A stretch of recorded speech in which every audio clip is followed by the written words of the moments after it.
going to do a little demonstration in the ongoing critique series for you students that are sending in things for me to critique for you and give you a little bit of a little pointer or suggestion. And everything that I refer to or recommend is going to be based on the 5-pencil method, even though we might divert a little bit because there's a lot of different levels of art and all those things. So, and you might do something you just enjoy doing and want a recommendation. So, but I'm going to go ahead and take advantage of something a little different with this this chickadee. It might be a black-capped or a boreal or a mountain chickadee. I'm not quite sure. But it's fun doing something a little different. And there's just a couple things that I thought, well, you know what? I'm going to go ahead and just show you what I think could be done if you wanted to, you know, to make this a little different. So I don't know whether you can see this real well, and they have a tiny eye anyway, so I hope that this is going to be big enough you can see this. But it's possible that a highlight could be in the middle. But we have this little eyeball partially sticking out from the head, and it doesn't have a big brow and, you know, this hangover of eyelashes and everything else that's going to affect the highlight. And so putting it in the middle may not be quite as effective to suggest that it's round. And so I thought, well, let's go ahead and let's reform this just a little bit. It'll still stay small. Now let's just see if I can do this. I hope I can after talking about it. But it probably has a pupil also, even though we don't want to get too carried away.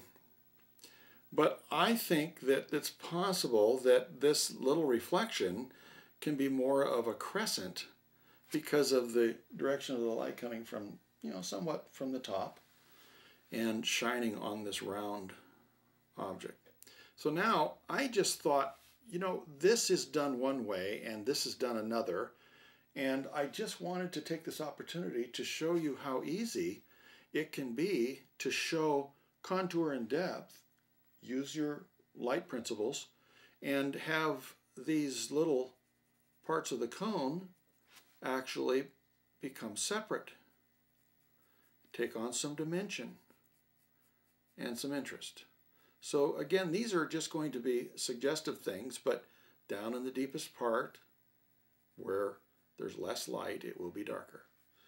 And I'm creating an edge to my value again. It's the best way to separate two different dimensions and elements. So let's go ahead and back up here. You notice that I'm getting lighter as I'm coming up, so I have the opportunity to go to a dark value all over again and create that part that's down there where it's less light, and I come up and I contour it just by changing the value and using a gradation. So we can come over here and we can do the same thing. Maybe this is all dark in here. I'm just going to go with the way this is constructed and see what we can do with it. We're looking down in between. What do you call these things? They're not leaves, but they're pine cone sections, I guess, for lack of a better term. We could go on and on and on. All these places that are down deeper in the darker part.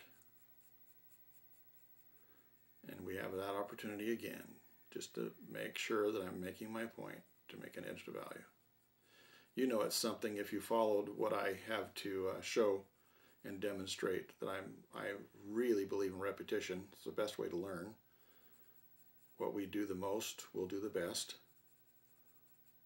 And yet, these are such important principles, whether you're working on a portrait or something in nature, or you're doing a piece, you know, a scene, an inanimate object. It doesn't make much difference. You'll always have many of these principles working anyway.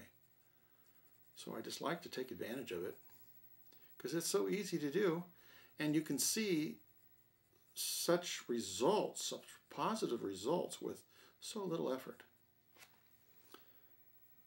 And now I just thought it might be a good suggestion because it becomes more compatible with the bird.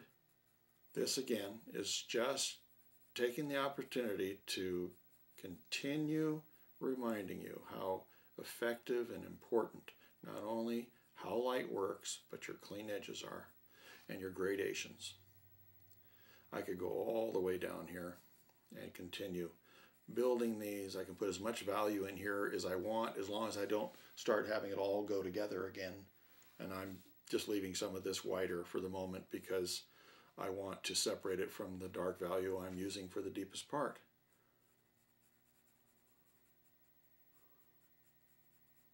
And there's probably some texture if you had a chance to look and pick up on a little texture.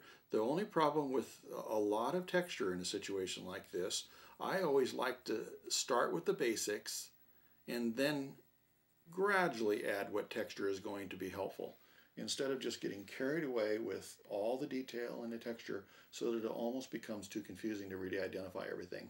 But again, your clean edges of value and your value, your range of value, going with the things getting darker as they go to where there's less light, is always going to help you separate the different elements.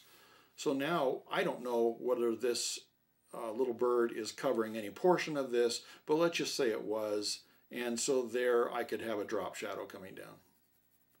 I could show that this is underneath that edge of the feathers on its chest and underside here.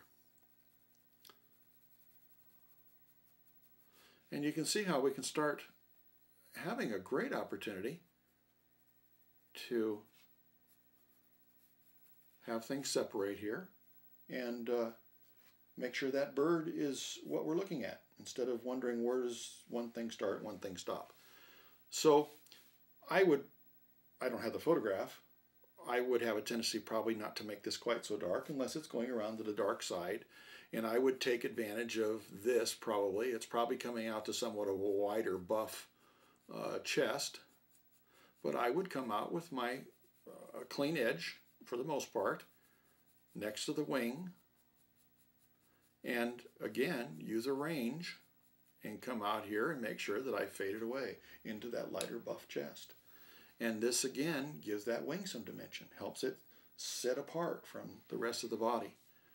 And we could just keep going like this. If we see these tail feathers coming up here, as you hear me say often, let's go ahead and make those a little darker. Take them to their conclusion. Make sure that we finish them. These are some of the easiest and quickest ways that we're going to be able to enhance dimension and depth in our pictures.